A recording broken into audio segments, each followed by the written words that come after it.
Hey, this is Cordell Reynolds with Service First Mortgage, and in this session you're going to learn all about the mortgage process, from assets, the down payment assistance, as well as debt to income ratio. Hi, I'm Kelly Houston. I'm an insurance broker and agency owner with Goosehead Insurance. And during this session, you're going to learn all the insights you need to know about homeowners insurance and the home buying process. And I'm Title Tina with Community National Title. You're going to learn about the title process and why you should be closing with Community National Title. And I'm Charmaine Byers, DFW Realtor with Coldwell Banker Apex Realtors. And I have brought my strategic partnership team here to help us walk through the home buying process. Good afternoon. Happy Saturday, everybody. Thank you so much for coming out and spending your time with us today. So I brought with me who I call my strategic partners. Like Clifton said, nothing of significance can happen alone. I have a lot to do within my realm of real estate, helping you as a client, but there is no way that I can do that or even be great at that if I didn't have people behind me to support the entire process. So the first person that I like to introduce, and I'm kind of introducing in the way that you're going to meet them throughout the transaction process. So the first person that I'd like to introduce is Mr. Cordell Reynolds, and he is with Service First Mortgage. And I'll let him share a little bit about himself, and I guess you want to take a seat, and I'll let him share a little bit about himself and what his passions are and the things that he likes to do within his industry. Sure, can you guys hear me? I don't think I normally need a microphone, but they got one here, so I'll use it anyway. All right, so as she said, my name is Cordell Reynolds. In the mortgage industry, financial background for the last 10, 15 years since I got out of college. Big part of the mortgage industry, and I think the reason Charmaine and I really collaborate really closely is because we're in a position where we're wanting to help people accomplish financial wealth and long-term stability. Growing up in really small town South Arkansas, and as Clifton said, in the ghetto of small town South Arkansas, can be sometimes a little, put you in a position where you think really small. But I was fortunate enough to meet a lot of really good people along my way through high school and through my college careers that really opened up my mind to a lot of new opportunities. And one of those bigger opportunities was the ability to build wealth through real estate. The first book that my dad made me read, that he made me read at 16 years old, was Think and Grow Rich. And that book, you know, a big part of that book is about utilizing real estate to be able to grow long-term wealth.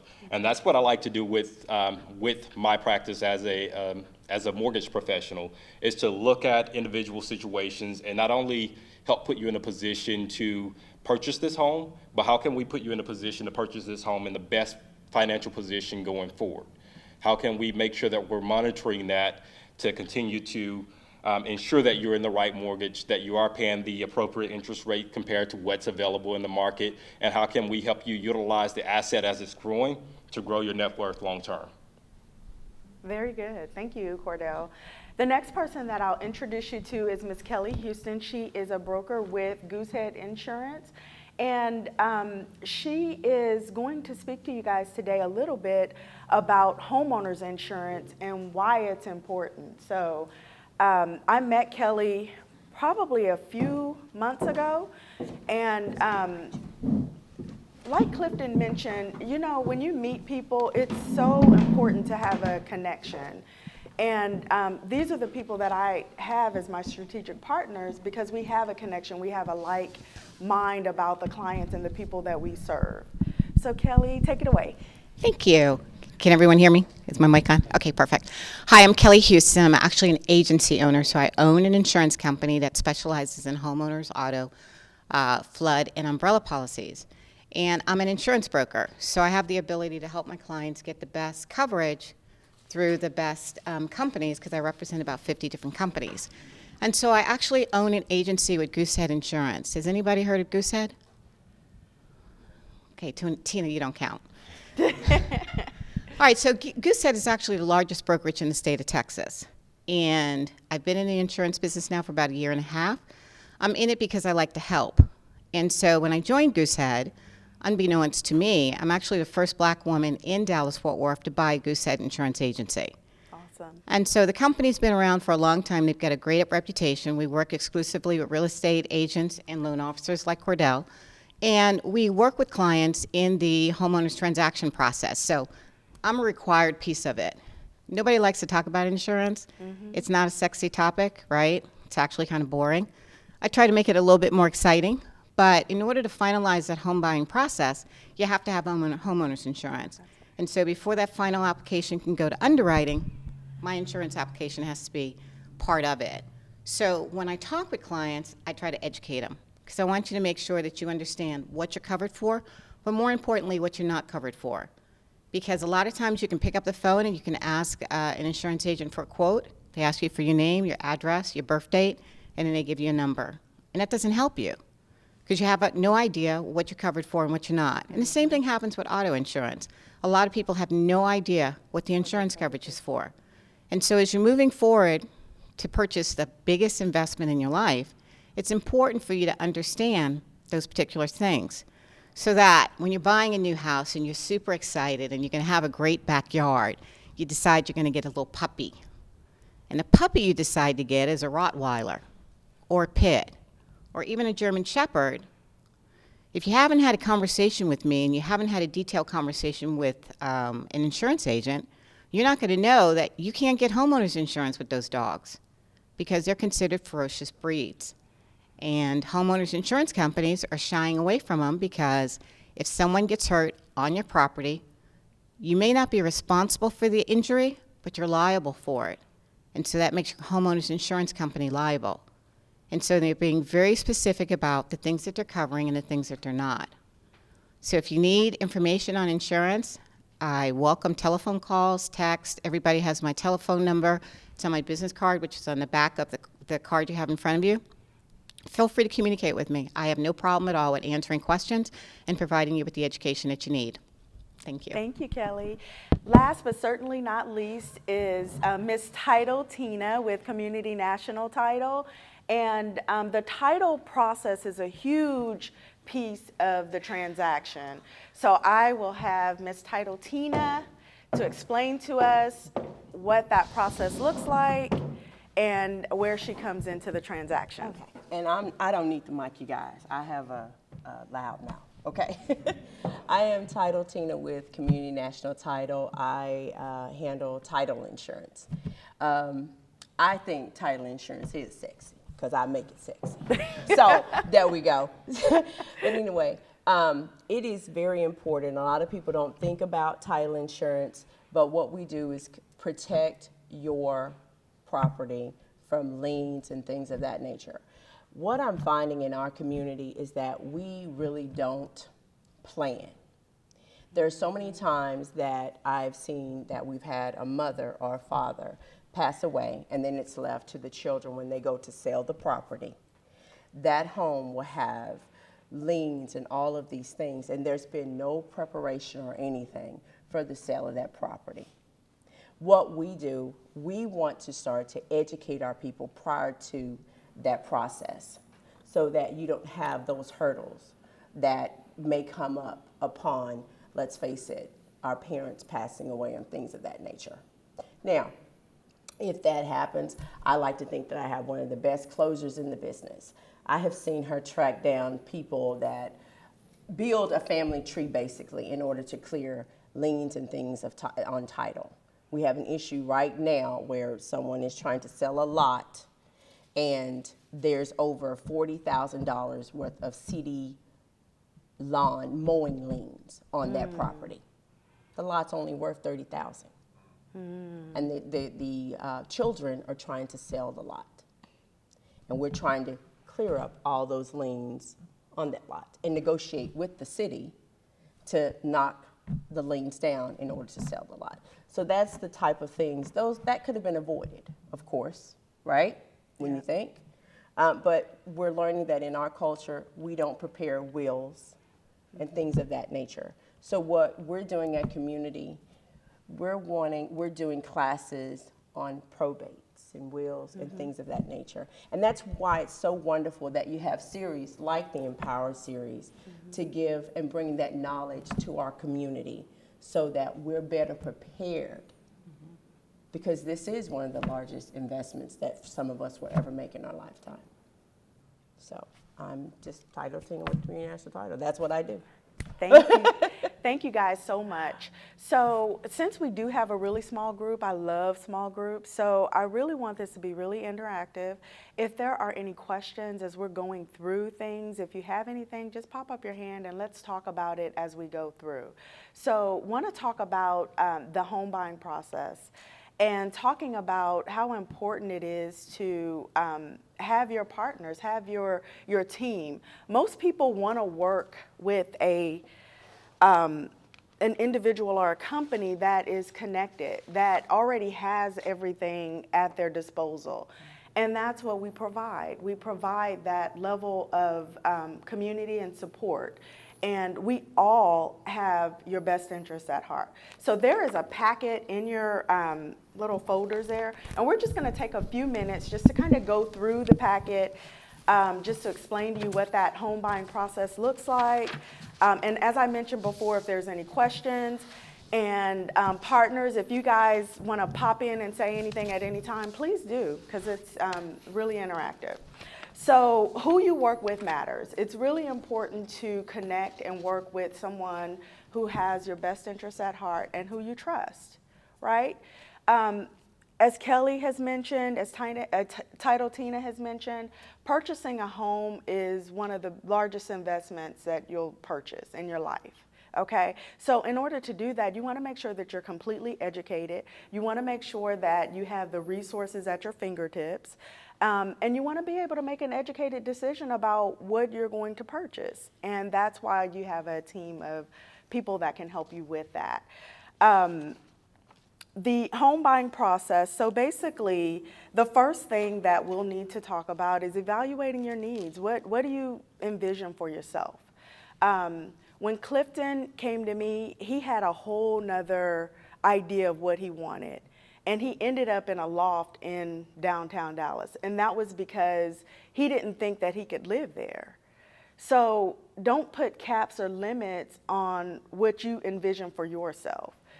Let's talk it through to see if that even makes sense. You know, it's really important as you're purchasing and you're thinking about purchasing. Are you wanting to purchase for, you know, most mortgages are 30 years, right? It's really important. Do you want to stay in this home for 5 years?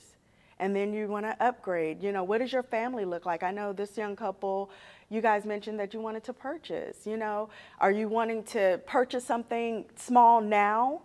And then, you know, as your family grows and move up, those are things to kind of think about. And then you want to think about resale value. So if you were to purchase small, what kind of community are you purchasing in?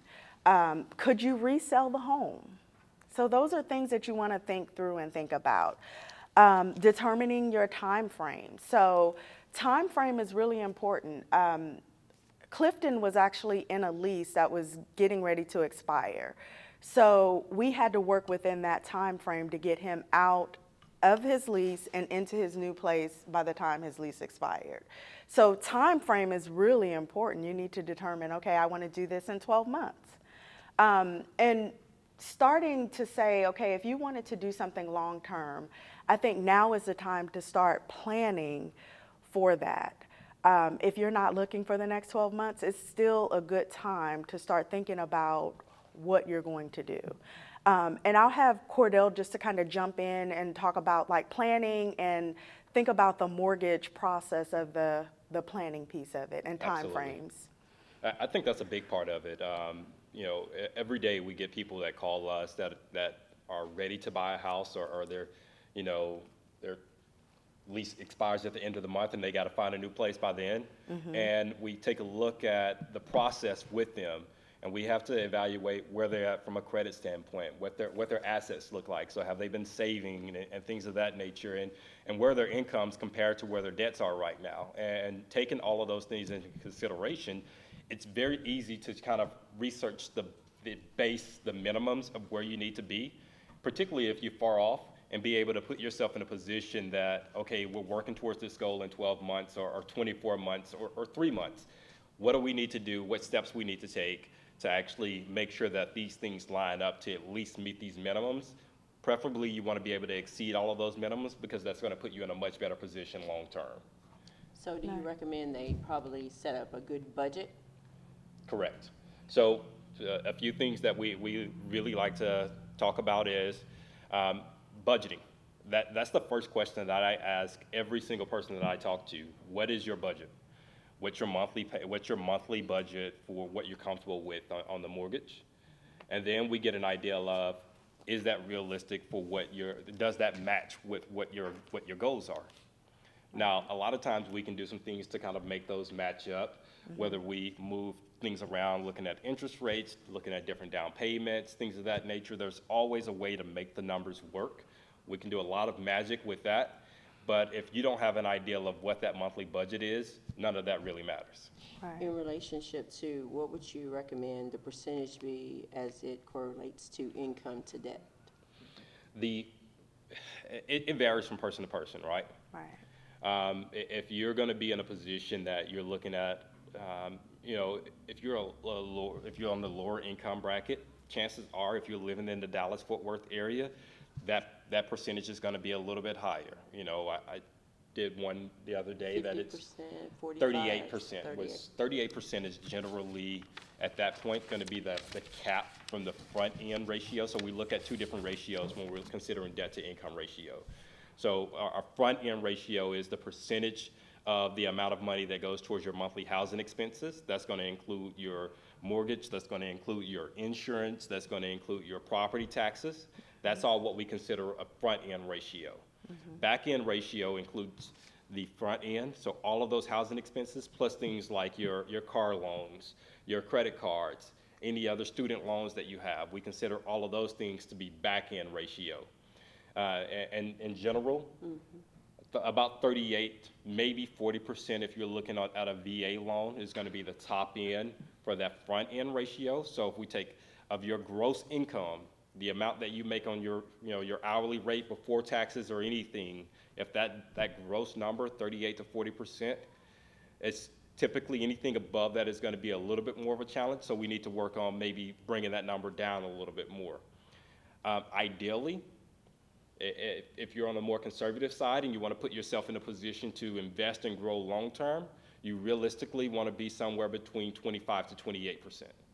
That's going to put you in a position that you have more money to deploy to other assets and be able to actually grow your wealth, as opposed to putting you in a position where realistically you're probably living a little bit more house poor. Right. And I think that's brilliant. Yeah, and house poor, that is a thing that I suffer with some of my clients, because they go in and they see these homes and it's like, I can qualify for that, but it's like I have to rely on Cordell and his expertise to help them rein their expectations in, because you see this big, beautiful house, but does it make sense to have a big, beautiful house when all you can do is live in the house? You can't travel, you're eating ramen noodles. So it's like you want to make sure that you're not house poor. So Cordell and his team will basically be able to help you to look at those numbers and determine what's going to work best for your financial outlook. One of the things that came up on yesterday in the Lunch and Learn, which I thought was great, was bringing a financial advisor into the piece of your whole strategic partnership and your team and your collaboration board. Because when you have a financial advisor is going to be able to look at the entire picture, where we as your individual support team will only be able to see a piece of it. Cordell may be able to dig a little bit deeper down into it, but as a realtor, I'm not looking at your finances. I don't know what your financial goals are. Your financial advisor will. So an advisor in collaboration with a mortgage lender will kind of help you determine what the next steps are. So once you have determined your needs, figured out where you want to be, you have an idea of what's in your mind, the next step would be to connect with a lender. You're going to need to be looking and evaluating your credit.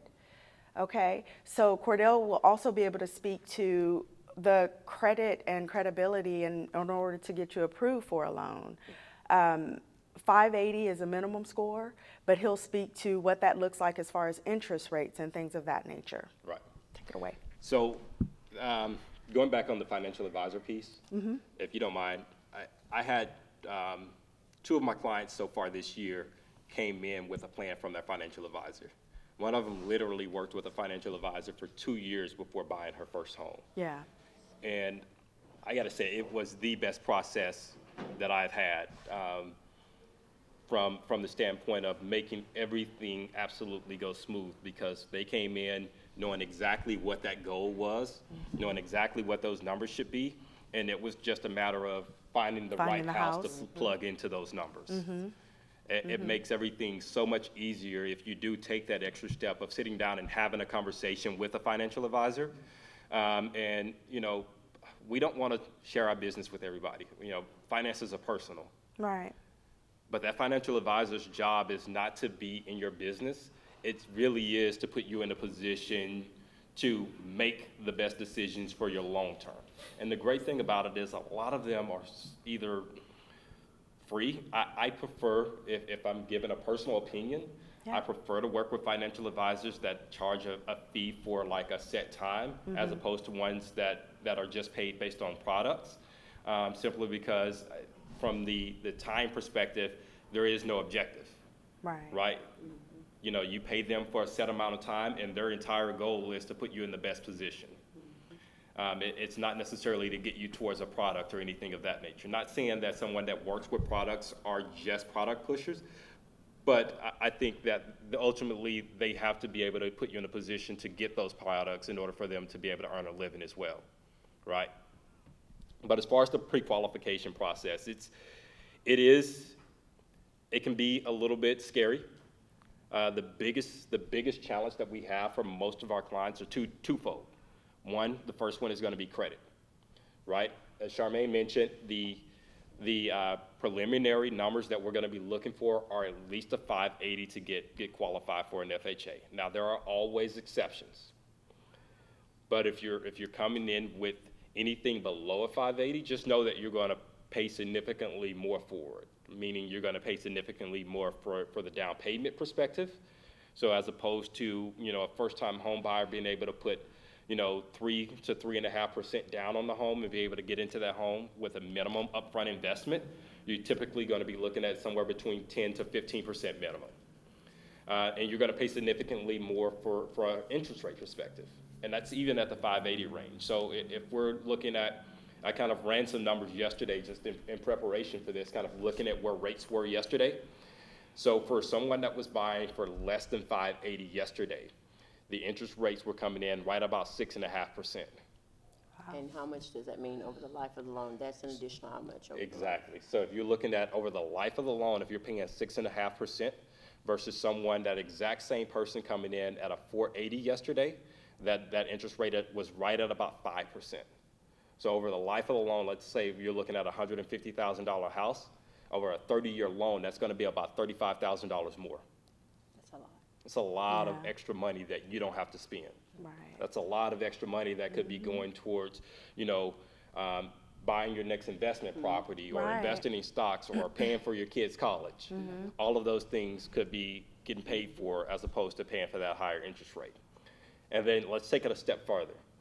That exact same person that was at a 580, if they could just get that score up to a 660, which it seems like a big number, but it's really not that hard to move from a 580 to a 660. If you could just get that number to a 660, that exact same person is in a position where that interest rate yesterday was at a 4.375.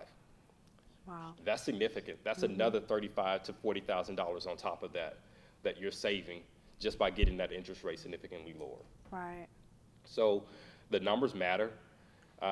You know, I know the gentleman back there, I apologize, I forgot your name, but he said Prescott? that he works with he works with an organization that provides that credit counseling for free. All of those resources are there. It's very easy to go out there and get those resources, to find information online, or, you know, just reach out to one of us. We're always willing to connect you or just guide you through the knowledge that we've picked up over the years in the industry. The other part of that is going to be the pre-qualification. A big part of the pre-qualification is going to be assets. So assets are going to include things like your savings accounts, any gifts that you may be getting. A lot of people don't realize, but the 401k. So if I can show, that maybe you're in a position that you don't have significant savings right now, but we can use your 401k to show that you have reserves, that if something were to ever go wrong, worst case scenario, you can pull that money from your 401k. From an underwriter's perspective, that looks really good. So investing in your 401k and letting the company pay you every single month to put a little bit aside, that pays dividends not only for your long-term future, but for your ability to be able to purchase a home and not be able to not have to rent. Right. Can I speak to 401k as well? If you have a 401k and you have a company that is paying toward, they match your 401k, that is free money. Exactly. That is free money. Don't let that get away from you if you have access to a 401k and a company that matches your 401k. Absolutely. In addition to the 401k, there's a bunch of other resources out there. The state of Texas has quite a few home buyer programs. People always come to us and they say, I want the first-time home buyer program. I want the first-time home buyer program. Here's the reality. You don't have to be a first-time home buyer. It could be your second home. It can be your third home. There's a lot of different programs and resources to help people that basically, as long as you fall within that income bracket, and there's a lot of different programs. I have one program, there's one program in the state of Texas where literally as long as your household income is less than $124,000, you can qualify for down payment assistance. Most of us fall in that category where our household income is probably going to be less than $120,000. Right. And so that puts you in a position where there's you don't have to feel like I can't make this happen because we make too much money or things of that nature. Right. Just have a conversation and ask about the opportunities. I think there's going to be something for you. Yeah, absolutely. So we talked about determining your needs. We talked about credit and pre-qualification. So here is where I would come back into the picture. So once we have determined your needs, and before we go into that, Cordell, can you speak to the differences between a pre-qualification and a pre-approval? Sure. I think pre-qualification and pre-approval are two completely different things, and they can be worded differently. I know in my company we call them either a verbal pre-qualification or written pre-qualification, but essentially the difference are, we see a lot of times big advertisements, go online, click a button, and get pre-approved. Technically, all you're doing is getting a pre-qualification. You're just basically telling them the information, and then they're giving you a number based on the information that you told them. Whereas a pre-approval is taking it definitely a step further. We're in the position of you telling us that information, you providing the information that we actually need to verify what you told us, and then based on all the information that you provided, we're able to say, okay, based on all of these things, you truly are approved for this amount. Now, if something changes along the way, that's where underwriting comes in. But based on all of the information that you provided, your income documents, your bank statements, your tax returns, things of that nature, we truly can say this is what you're qualified for, and we can allow you to go out and confidently shop for that home. Yeah. Yeah, and that's going to be really important when you come in connection with your realtor. I don't typically get in the car unless I have that letter that says that this is the amount that you are approved for. There's nothing worse than starting a process and looking at homes that you can't afford, falling in love with a home that you can't afford, and then going back to your lender to try to get the numbers to work, and it doesn't work. So my job, in addition to helping you find the best place for you, my job is to help to mitigate as much stress as I can. So I'm going to always recommend that, hey, let's get these numbers right before we get in the car. I know you're anxious, but let's get the numbers right. You have the numbers. We'll sit down and have what I call a buyer consultation, and we'll talk about what your goals are, what you've already explained to Cordell or your lender, and we'll talk about that. And then based on that information, I'll be looking for homes that fit that criteria, okay? Looking for areas that fit that criteria. Once we have that, then we'll get in the car and we'll go shopping. I love looking at homes. I could do it all day. I do it all day. So, but it's my favorite thing to do. So that is where the easy part is looking at homes and shopping and, oh, no, I don't like this backyard or this color or whatever. So we have found the perfect home for you. You love it, you want to put in an offer. So that's where we get all the documentation signed. So that's going to be that next step in the process, is to get the offer document signed. And the offer documents are your contract, which basically says how much you're going to pay for the house, the property description of the house, and it'll have all other details within that contract that we'll talk about during the buyer consultation.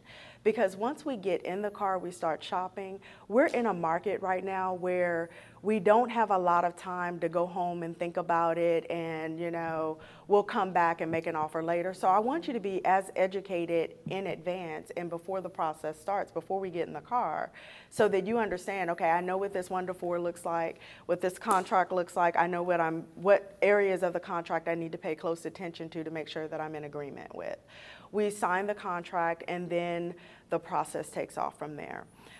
Once the contract is executed by both parties, everybody is in agreement, then we get into what's called an offer period, or an option period.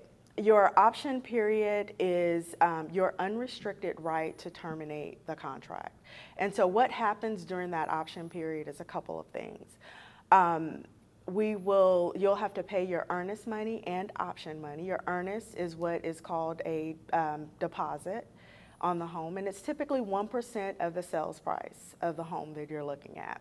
And then your option money is the money that is given to the seller if you decide to terminate. Okay, and that could range. It just depends on what is agreed upon. And then the option period starts. Okay, once the option period starts, what happens within that option period, it goes really fast. It could be overwhelming, but there are a lot of moving parts. So typically the option period is anywhere between 7 to 10 days.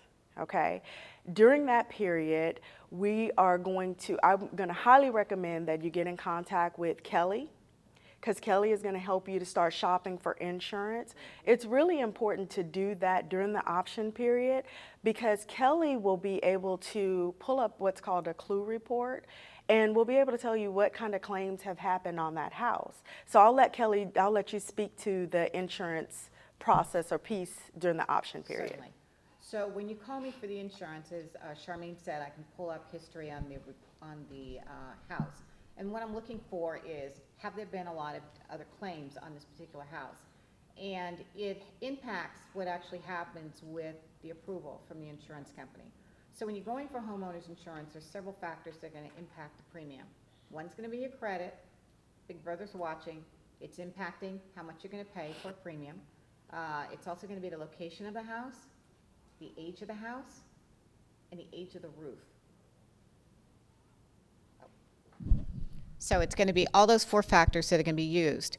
So as we're looking through the various carriers, the carriers are also looking in the background to see how many claims have come up on that house. If there have been too many claims, they may decide that they don't want to insure it. And so as we're going through this option period and you contact me and we find out that there's a problem, then it gives me additional time to talk with underwriters at the various insurance companies to find out if there's someone who's willing to take that risk, or I'm informing you that there's no way in the world you're going to be able to get this house. Now, I came across an incident in the last month where a buyer came to me for their insurance, and when we started talking about the property itself, I asked, how old is the roof? He said, well, it's pretty old, about 15 years old, and it may or may not get replaced. Well, when you have a roof that's that old, you're automatically eliminating probably 60% of the carriers that I recommend, because they just won't cover it, because they figure very soon there's going to be a claim against that roof and they're going to have to pay for that roof replacement. Well, come to find out, there had been a couple of inspections on the house, and both the inspections said the roof needed to be replaced. The buyer now informs me of that. Once I know that, I can't issue a policy. I wound up having to talk to the real estate agent. The real estate agent that was actually representing the buyer. And I explained to him that the individual who was selling the house had to repair the roof. Otherwise, they would not be able to sell the property. And so we had various conversations over a course of 3 or 4 days trying to get the seller to understand that if we walked away from the deal, he still wasn't going to be able to sell the house. Right. And so at various points that I was able to provide to the real estate agent that was representing the buyer, he was able to convince the seller to actually replace the roof so that now when I'm quoting for a policy, I'm quoting it with a brand new roof. Right. And the best time to actually look for an insurance policy is when you have a brand new roof or you're moving into a brand new house, because it brings the premiums down substantially. So absolutely, you want to talk to me as soon as possible so that we can find the best options for you to make sure that you're protected. So I ask a ton of questions. There's probably about 30 questions that I ask because I want to make sure that I'm going after every possible discount that I can get. Education and occupation will provide you with additional discounts. More degrees you have, the more discounts you get. If you happen to be in certain professions, like a teacher, you'll get additional discounts just because of your profession. Need to know the type of dog you have. Need to know if the house has a pool or a trampoline, because those things are considered risk for insurance companies. Of course, we need to know the property address. Need to know whether or not you're running a business inside the house where clients are coming in and out. That's another liability exposure for the client, for the insurance company. Want to know whether or not you have expensive jewelry or a massive gun collection or even antique furniture that might need to be scheduled, because there are limits on particular pieces of items that will be considered your personal property as far as the insurance policy is concerned. And if you have items that are more valuable than those limits that are superimposed on those policies, then I need to know that up front. And so I ask all those questions so that I get the information up front, so as I'm dealing with all these various insurance companies, I don't have to come back to you 5, 6, 7 times with additional questions. And then the other thing to consider is that when you buy a home, you're more liable to get sued. You're just putting yourself in that position because you're a homeowner. And so part of your homeowner's insurance is going to provide you with liability coverage to protect you in case you get sued. Because if an accident happens in your home, even if you're not responsible, you're still liable. So if you've got a 2-story foyer and one of your friends at a party decides to go on the balcony and jump down and breaks their leg, they can sue you, even though it was their stupidity that caused the accident in the first place. So the liability coverage on your policy is going to allow you to be covered up into that liability limit. Now, insurance companies and insurance agents can try to reduce your premiums by playing around with those figures, but that's one of the places in your insurance policy that you don't want to play around with. So have a conversation with me, and definitely I can provide you with the answers that you need during that option period. Yeah. Any questions about that? Anything? Yeah, sure. Can you talk a little bit about, well, I see we have some young students here. How do you approach getting mortgages and insurance with student loan debt, which is the new shoe that's about to fall in financial America? You want to take that one? Sure, I can take that one. That's a big issue. Yeah. It's a really big issue, and the more student loan debt you come up with, the bigger an issue that it becomes. There is some reform in the mortgage industry that's kind of helping with that a little bit. The unfortunate part is the majority of our first-time home buyers are looking at FHA loans, right? And FHA loans, the Federal Housing Administration, their loans, they back these loans, they give a lower down payment. As a result, they're still more conservative. So right now, if you were looking at the 2 primary different loan types, we're looking at an FHA or we're looking at a conventional loan. That FHA option, if you got $100,000 worth of student loans, then you're going to be in a position where I have to count 1% of that as a monthly payment, regardless of what your monthly payment is. Only if it's more than that, then I have to count the higher amount. But if it's 1%, so that's $100,000, I have to count $1,000 a month towards your monthly payment just for your student loans, which greatly huge. impacts Yeah. your ability to actually get qualified, Yeah. because it's impacting your back end ratio that we talked about earlier. So one of the things that we're kind of doing is leaning more towards our first-time home buyer conventional options. Now, it does require a slightly higher credit score. Generally a 620. Ideally, you want to be at a 660 or higher. But if you're in that position, then we can either use the amount that you're actually paying for, or if it's in forbearance and something of that nature, then we only use 0.5%. So if you come to me and you qualify for like a reduced payment because you're on an income-based repayment plan, which I see those every single day, and you got $100,000 worth of student loans, but your monthly payment is only $137 a month, guess what I'm using if you're on a conventional? I'm only using that $137 a month, and that improves your ability to get qualified. Right. And so it's just a matter of us staying away from the different options and making sure that we're really cognizant about what that actually looks like. Yeah. But are they still allowed to use the programs that are out there? Yes, so you're still allowed to use those programs. All of the down payment assistance programs and things of that nature you can qualify for on a conventional or an FHA. Mm-hmm. The only difference is the conventional has a higher credit score requirement and your back end ratio. So the debt to income ratio that includes everything is a lower limit. So if we're looking at in general terms on a conventional, your back end ratio can't go any higher than 50%. On an FHA, it can go to 57. Yes, sir. What's the loan to value we're talking about for this particular product? A loan to value on a conventional, I can go down to 3%. 97%. 97% loan to value, so we're looking at a 3% down payment. And in fact, most of the down payment assistance programs actually give a higher amount for conventional loans. Mm-hmm. So on a FHA loan, the most that you can get is going to be 4% assistance, which covers all of your down payment of 3.5%, but it only covers a small portion of your closing cost. On a conventional, you can do a 3% down payment assistance, 3% loan, and then a 5% down payment assistance on top of that, which means it covers all of your down payment and the majority of your closing costs. Sound good?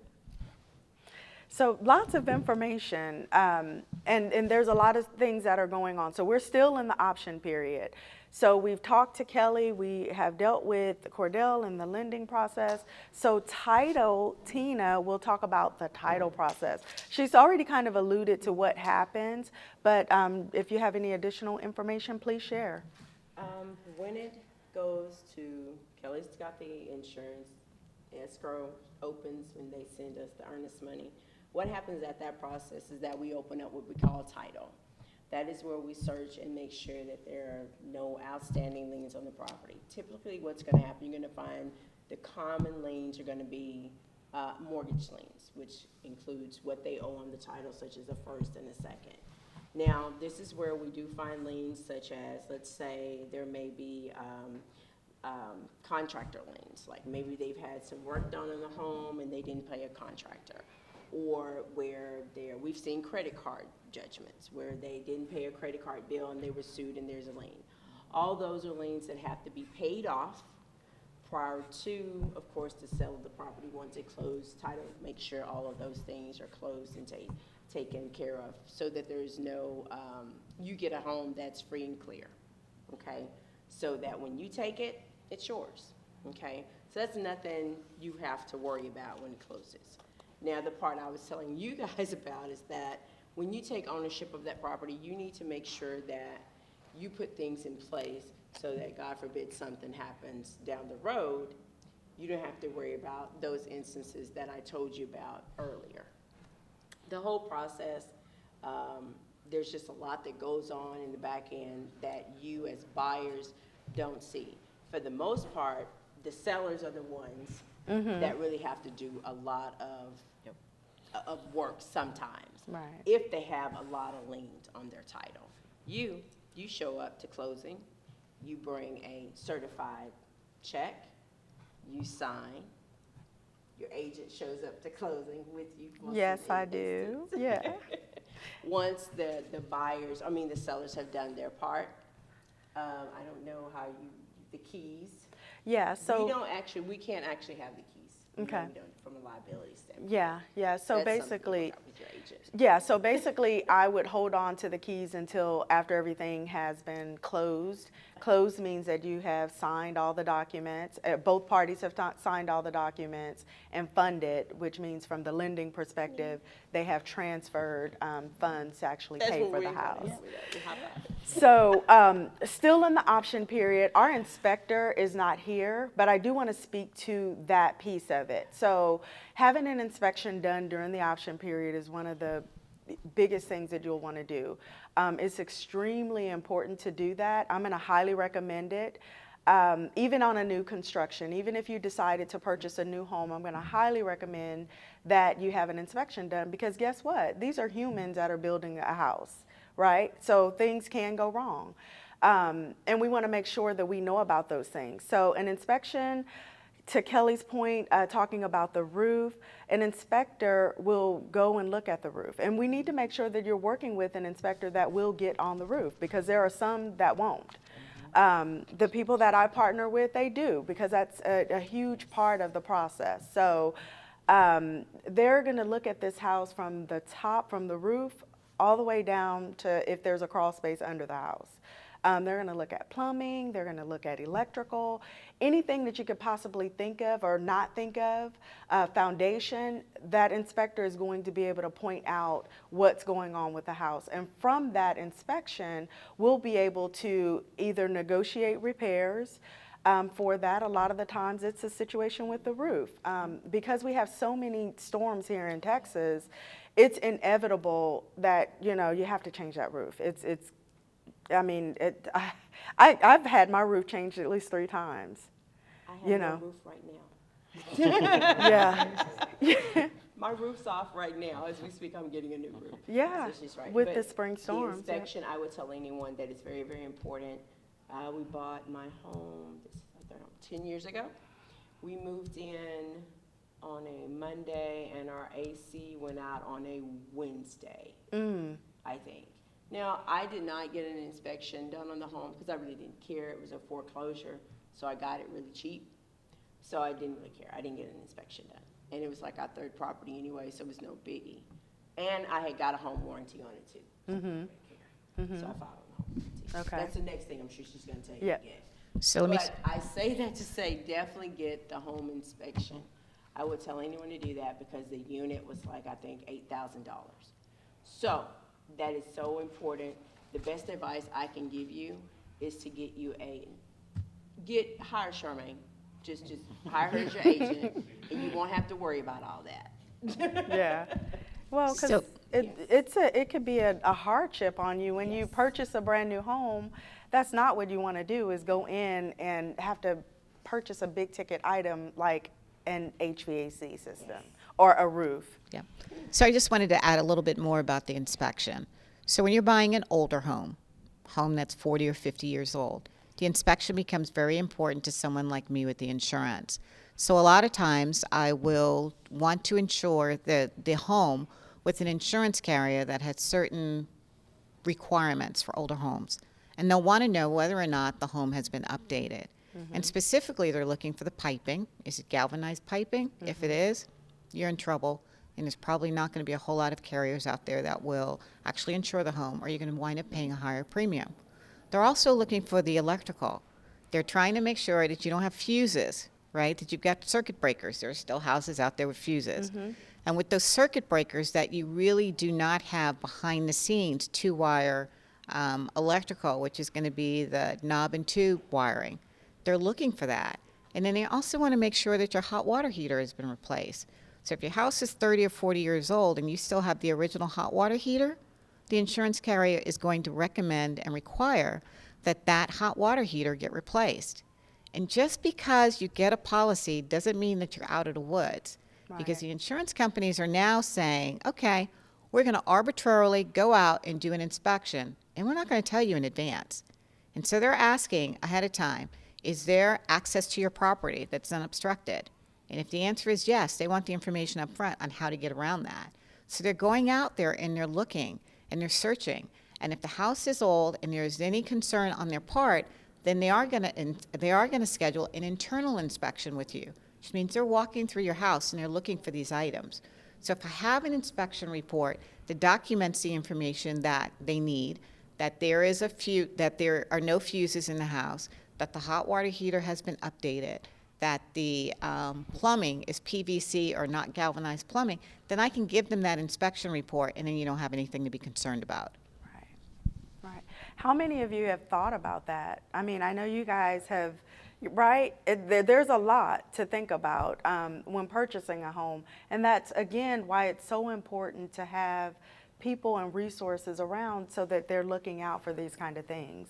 Or that can guide you to, hey, you know what, this home was built before 1978. We have to look at lead-based paint. So we have to consider those things. So there's so many moving parts in the process, and it's going to be critical for you as a buyer to make sure that you're partnering with people that are going to help you to look for those things or to think through those things.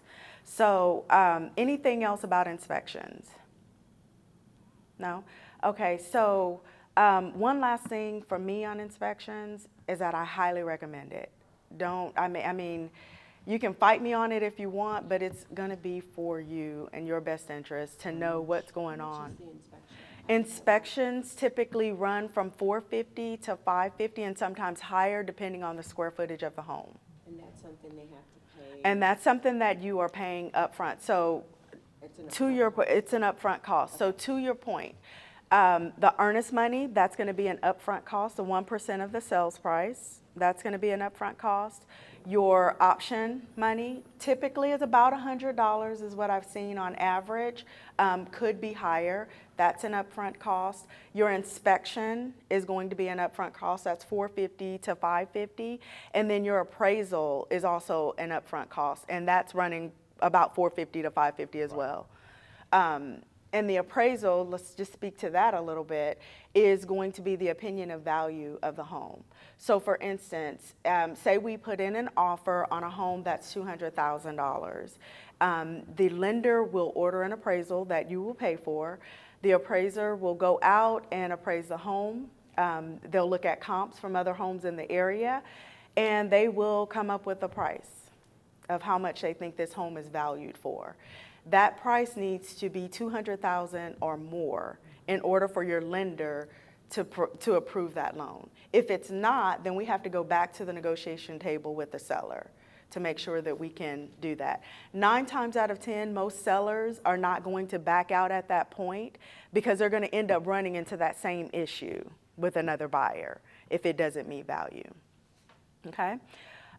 So we are through the option period. Oh, yes. Could you explain comps to them just in case they don't know? Yeah, so comps are comparables. Basically, we're looking at what has sold in the home within the last, or in the neighborhood for the last 6 months. Okay. 3 miles? Say it again? Within like 2 to 3 miles. Yeah, within the last 6 months. And sometime, depending on the area and what's going on, we may even bring that, the radius down as well as from 3 months instead of 6 months, because we're just in that kind of market. And so that's more typical from the appraisals that I see, simply because we're in such a high dense area that chances are you're going to find something that's sold within the last 3 months that are within a 1 mile radius. So Right. Very often that's the standard that we're seeing. Yeah. And more often than not, it is 3 months, but sometimes in some areas, we'll condense it down to, or expand it. Go ahead. In your experience, have you found that the seller has an idea of what their home will appraise for? For some people who are really in love with their home, and they want to sell it for $100,000, and it's only worth $250,000. We run into that all of the time. Where sellers just feel like, you know, their home is the best thing since sliced bread, but it needs a new roof, the flooring is horrible, they've done some work on it themselves, and, you know, they're really proud of that. But again, that's where their realtor is going to have to come in with, you know, supporting information that can show them that, no, I know you think your house is great, but this is what it'll sell for. We also have a lot of for sale by owners who think the same thing. They think they can sell their home better than a realtor. And in some cases you can. In some cases you can, but a realtor will have the information that a for sale by owner will not have. They won't have clear and cut access to comparables. I get all the time, well, I just went on Zillow and I got my comps from Zillow. Texas is a non-disclosure state. And so what that means is that a homeowner does not have to disclose what they pay for that home. So the Zillow quotes and comps are just estimates, okay? It could be close, but typically they're estimates. So you need a realtor to go in and look at those comps and then look at the whole picture, because it's more than just pulling comps. It's, you have to go in and look at the home. What's been updated? Has it been updated? What's going on with the property itself? And it takes a little bit more of a deep dive than homeowners will have access to. And typically, for sale by owners, even though they think they're saving the 6%, on average they're losing 25 to 30,000 when they sell it themselves. Absolutely. And then to speak on for sale by owners as well, there's a measure of security that's out there. We have what we call super boxes, which are lock boxes that register who goes in and out of the home. If you're selling that home as a homeowner, you are responsible for letting the person in and out, unless you have a lockbox on it. And even then, it's not secure with just a lockbox. Okay? Sure. Like you had mentioned something about the foreclosure, you bought the home with foreclosure. I wanted to know, as far as like, for credit is concerned, like if someone that had a foreclosure or need to leave or something like that, how long do they have to wait in order to move forward with the process? Or because I'm remembering back in 2008, it was a lot of stuff that went down with the housing market. So how long does a person have before they're able to do another home after that situation? Sure. It depends, right? There's a bunch of different loan types out there. Okay. There's so many different programs that, given a general answer, it's a little bit harder. But for instance, working with a client just recently that went through one, and it was from 2015. But in the particular loan type that she was looking at, we only needed 2 years.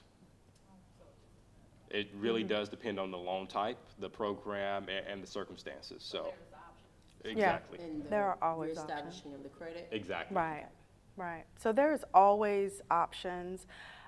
If you've experienced something that you think, oh, I'm never going to be able to purchase a home, or you feel like I'm never going to be able to purchase a home because I don't have the cash, I don't know enough about it, there's always options.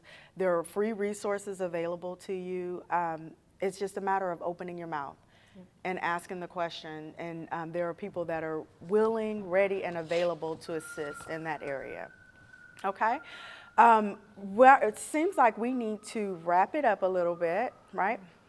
Is it time? We have to be out here at 1 o'clock. Okay. So I would say let's kind of wrap up at 12:30. Okay. So we can network. Yes. Okay. I also want to be able to take, The group give you picture. guys an opportunity to give some closing remarks on camera individually before we put this on YouTube.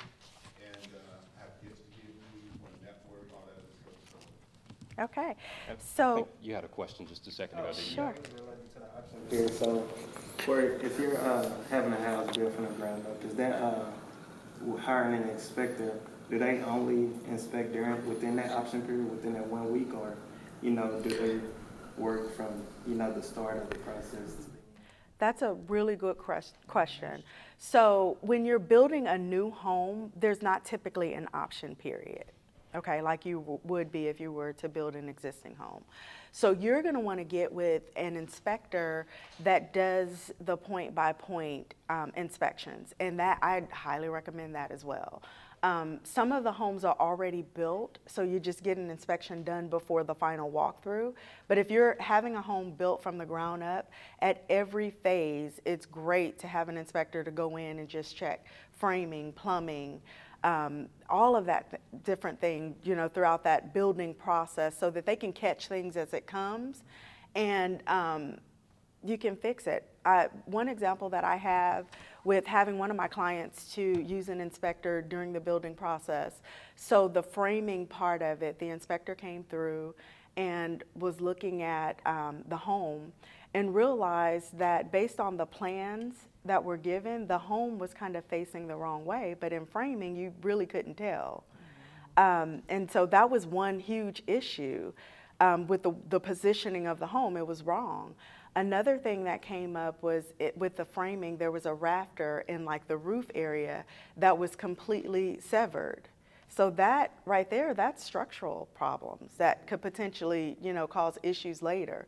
So those are things that we're not thinking about. When we go and look at the framing, we're just happy. We want to take a picture. This is my new house being built. But then there are so many things that need to be evaluated and looked at. So an inspector doing new construction is really important. Any other questions? Okay, so we've gone through the option period. We have gotten to the part of the appraisal, which we've already talked about, so I won't touch on that anymore. So now it's final underwriting and approval, okay? The final underwriting and approval, basically in the very beginning of the process, you're getting that approval, but then at the very end, there's also an opportunity for the lender to go in and rerun credit to make sure things still look good.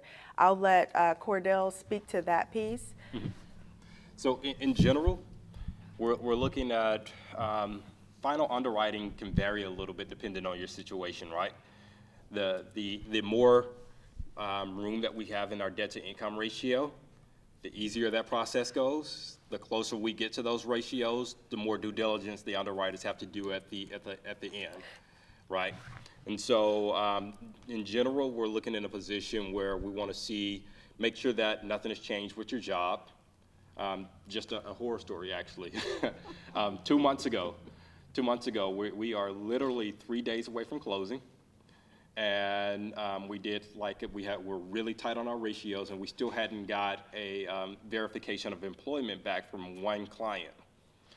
And we finally get the information back from the employer, and the day before, she had actually quit her job. And, that type of stuff happens. And it delays and things of that nature. And so, having that conversation and being open and upfront throughout this process, if you're going to be making any of those changes, it's a lot easier if you, have that conversation and so we can come up with a solution. Just because in that situation, we completely understood it. She was being sexually harassed at work. She didn't want to be in that environment. Her and her husband agreed she shouldn't be in that environment, so it was time for her to move on. Our solution would have been, let's go ahead and take paid time off until we get done with closing, Right. and then let's go ahead and quit afterwards. Right. That way we don't have to delay this process anymore before you're able to close on your home. Just simple things like that, just whatever the changes are. If you're, I had someone that had to have some car repairs during the process, and all of their cash was tied up into actually getting the home, so they needed to take out additional credit in order to have their car repaired to still be able to go to work.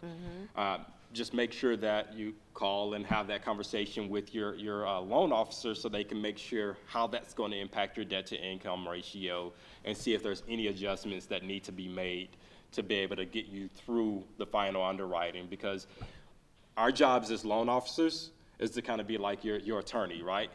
We want to be your attorney presenting a great case to the underwriter who's the judge. We want to present the best case possible, and the more information you give us during that process, the better we can present that case and make everything go smoothly with that judge so we can get the verdict that we want. That's essentially the best way to look at it. Yeah. So let's talk about some do's and don'ts when you get into the mortgage process. So Cordell mentioned not to take out additional loans without speaking to him, not changing jobs, not going out and buying furniture, not buying a new car to go in the driveway of your brand new house, things like that. It's like we don't think about those things, but they are things that can definitely impact you being able to get into the home. Cordell has talked a lot about debt to income ratios and making sure that the amount of debt that you have versus your income, that's at a right percentage so that you can qualify. It's a small things. I had a client who basically took out a small credit card or went and purchased some Christmas gifts on her credit card, which was under $500, and it ended up knocking her out. And it's so petty, right? I had another client who her ratios were so close that she was buying coffee on a credit card, and it definitely threatened her being able to get into her home, and it delayed the process. Coffee. And I mean, it was showing up on her card as like $2.20 or something like that a day. A day. We don't think about that, but it devastated her to think that, oh my God, I'm getting coffee every day and this has affected my debt to income ratios. Yes, it has. It was a smaller card that she was using, which is why those rank, because $2.20 a day on a $300 card, that's significant. You know, so it's things like that that we have to think through and be very conscious of and plan. Can I just Sure. why that's significant? real Yeah, quick? sure. So when we think about credit scores and the way they're actually scored a little bit, that's one of the biggest things is your debt utilization, right? So one of the easiest ways to either increase or decrease your credit score is by how much you're actually using on your credit card. So you think about it is if you're in a position where you have a $300 limit on a credit card, but now you've used 200 of it in a month buying coffee and small little things like that, now your credit card is used up 66%. Right. And so you're looking like a bigger risk from a credit perspective. From a credit perspective, because you're using almost the majority of your available credit, you look like more of a risk, and as a result, your credit score tanks. Right. The same perspective, if you take that same $300 card and you pay it down to $30, now you're only using 10%. Yeah, you only paid $190, but you're only using 10% of that available credit, and so that really opens up. It looks like you're using your credit in a good manner, so you're only using a small percentage of your credit, and that catapults your credit score up higher. I mean, I've seen people literally by doing something that small jump their score 50, 60, 70 points in just 1 month by just paying down the credit card on one card if they don't have a lot of them. Right. Go ahead. What if you've got a history of constantly, paying off that debt with your credit card balance, paying it in full? Paying it in full. So if we're looking at the hierarchy of things, right, with having a high utilization being at the very best, if we're looking at comparing the two of paying in full and then paying just the majority of it and leaving a small balance, leaving that small balance is actually going to rank higher, right? If you're using no credit at all, so you're not showing any utilization because you're paying it off before it's actually being used, it's good for you because you're not paying that additional interest. But from the credit's perspective, they're saying that you're not actively using the credit if it didn't get reported that when it was being used, right? So it's more of a timing issue. You want to make sure that it's paid. And what I would always tell people to do is pay it all, but like a $10 balance. If you're paying interest on $10, what is that going to cost you over the life of it? But what does it give you from a credit perspective? So if you only maintain a $10 balance on a credit card, and every single month you're incurring a little bit of interest, so you're paying 10, 15 cents in interest on that, it's perfectly fine because over the long term, that's going to catapult your credit score significantly higher, which means that you're paying significantly less interest when you're buying a home, when you're buying a car, when you're starting your business. All of those things are going to be impacted. Right. Is that good? So more on credit. Basically, it's just an algorithm, and you just have to know how to play the game. It's an algorithm that paying something very small can, significantly change what your credit outlook looks like. But it's an algorithm, and we just have to know how to play the game, right? And we have to understand that, okay, this is what needs to happen. Because you paying it off, yeah, that, like he said, it looks good for you because you're not paying those high interest rates on, you know, the amount that you're spending.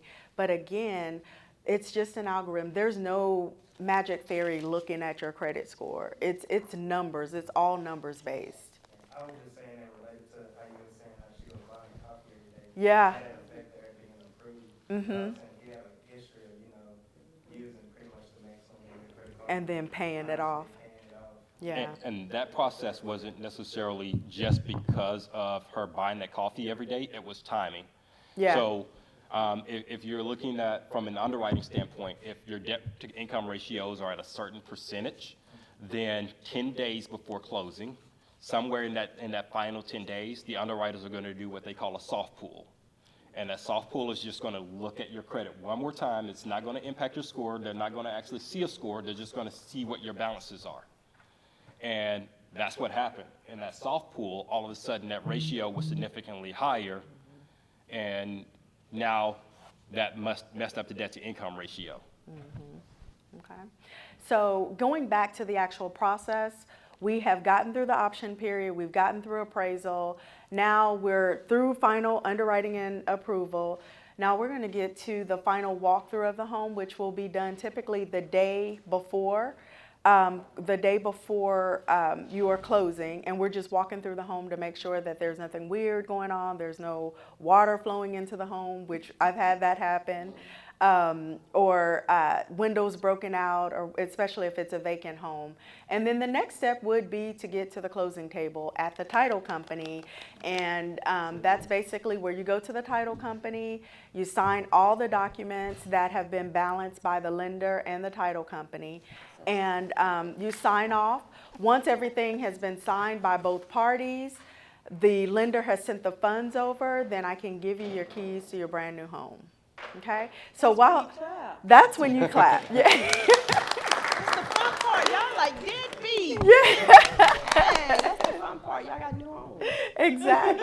Exactly. So while that process can be very long and stressful, you have people and you have partners that are here to help it go through smoothly, as smoothly as we can possibly make it go. So in our final closing remarks, I can just start with Kelly, and we'll come on back around and we'll wrap it up. So as you've learned today, there's a whole lot that's involved in the home buying process, and a very small part of that is the home insurance stuff. I have just touched on just that much. I actually work with Transformers, which is the credit counseling organization, and I teach insurance classes for them once a month. And I talk for a straight hour, and I usually have to get cut off. So there's a lot more information that I can deliver, so please feel free to reach out to me. You're right. Absolutely. So once again, thank you guys again for being here. It's really good questions. As you guys can see, in the home buying process, the mortgage process is a really big piece of it. It's a very important piece. It's important that you do planning. So make sure that you're planning about the budget. Make sure you're planning for savings. Even if you're planning to have down payment assistance, you need to have some savings in place, at least a few $1,000s, simply because you want to have things, just in case things go awry, right? And you make sure that you're in a position that you're talking to someone that's going to be able to coach you through the process. It can be a stressful process. Make sure that you're talking with someone that's going to be able to coach you through every single step. Thank you. Hey, you guys, I am Title Tina with Community National Title. Thank you all for having us here today. I have enjoyed it. I'm going to stand up because I don't sit very long. They'll tell you this. I'm excited. Y'all want to stand up with me? I got to do the mic. I really need the mic. Okay. All right. Y'all stand up with me. I have so much energy. This has been awesome. Okay. I hope to see each and every one of you at the closing table at Community National Title. Our name says it all. We are all about community. I know I'm going to see each and every one of you at the closing table, right? Amen. Right? Exactly. Right. I want everybody to say, I am going to be a homeowner. Say it with me. I am going to be a homeowner. I am going to close at Community. Charmaine is going to be my agent. And I'm using Kelly and Cordell. Okay, you guys, that's it for me. I look forward to seeing you all at closing. All right, you guys, thank you so much for coming. If you have any questions, I believe that we have all shared our contact information. Please don't hesitate to give us a call. If you have any questions, need anything, yeah, you can be seated. Y'all can sit down. Yeah, you can be seated. If there's anything that comes up that maybe you didn't remember to ask about, please don't hesitate to give us a call. We are more than happy to assist you. Thank you so much for showing up today. And Clifton, thank you so much for inviting me to come back out, and I appreciate it. It's been great. Thank you. Thank you for watching our Empower Series YouTube video. I really hope you enjoyed it. Remember to hit the subscribe button below, as well as the little button to be notified the next time we upload our video. Until then, stay connected with us on social media, Facebook, Twitter, Instagram, whatever your social media flavor is. Inspire the world to thrive. See you soon.